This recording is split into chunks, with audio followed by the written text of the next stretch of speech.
এই মহিলাকে হয়তো সবাই চেনে। এই মহিলার নাম অমৃতা। পেশায় একজন শিক্ষিকা। তার পাশাপাশি কিছু অসহায় বাচ্চাদের চ্যারিটিও দেন, যেটা খুব ভালো কথা।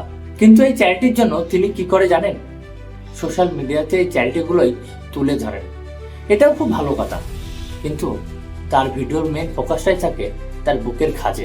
তার সব ভিডিওতে তার বুকের শাড়িটা সরানো থাকে। আচ্ছা, আপনারাই বলুন, বাচ্চাদের সামনে যখন ভিডিও করে তখন বুকের শাড়ি সরিয়ে খাজ দেখানোটা কি উচিত? বাচ্চাদের জন্য এটা ওটা করছে, ভালো কথা, কিন্তু পাশাপাশি বাচ্চাদের মানসিকতাও খারাপ করে ফেলছে। আর তারপর এরকম বুকের খাজ দেখালে তাদের কি মানসিকতা তৈরি হবে সেটা আপনারাই বলুন। আমার এই কথাগুলো শোনার পরে অনেকে আমার দিকে ধেয়ে আসবে। তার আগেই বলছি, আপনারা ইগনোর করুন। এই মহিলা কিন্তু খুব চালাক। এনাকে চালাক কেন বলছি তাহলে শুনুন। ওনার এই বুক দেখিয়ে ভিডিও করাটা চাপা পড়ে যাচ্ছে ওনার এই মহৎ কাজ দেখিয়ে। অসহায়দের পাশে দাঁড়ানোর জন্য কি নিজের শরীরকে উদ্দেশ্য করে ভিডিও বানাতে হয়? এটা আমার জানা ছিল না। আর একজন শিক্ষিকার এই কাজ অবশ্যই না। যিনি বাচ্চাদের ভবিষ্যৎ তৈরি করে দেন তিনিই যদি এরকম করে, সেটা কখনোই মানা যায় না। দেখুন অমৃতা ম্যাডাম, আপনি যে কাজটা করছেন সেটা সত্যিই প্রশংসনীয়।